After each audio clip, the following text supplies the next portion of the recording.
চলো আজকে তোমাদের সাথে একটা টিপস শেয়ার করি। এখন আমার হচ্ছে কড়াইতে কাঁচকলা আলু দিয়ে মাছের ঝোল। এই যে কাঁচকলা আলুটা একটু চাপা দিয়ে রেখেছি, যেহেতু আমাদের এখানে ঠান্ডার জায়গা, বুঝতেই পারছো, একটু সেদ্ধ হতে সময় নেয় তাই। আর তার সাথে এখানে বাড়িয়ে নিচ্ছে একটু মশলা।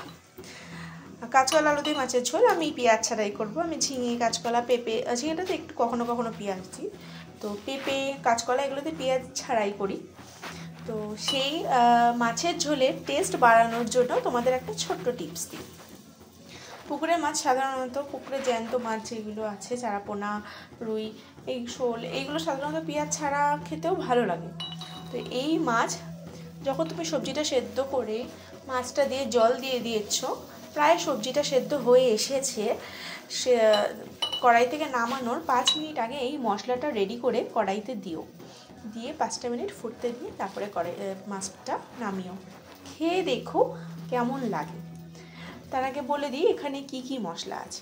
এখানে আছে হলো অল্প ধনে, সামান্য একটু জিরে, সামান্য একটু মৌরি আর সামান্য একটু রাঁধুনি দিয়ে মশলাটা বানিয়ে আমরা কড়াইতে দেবো।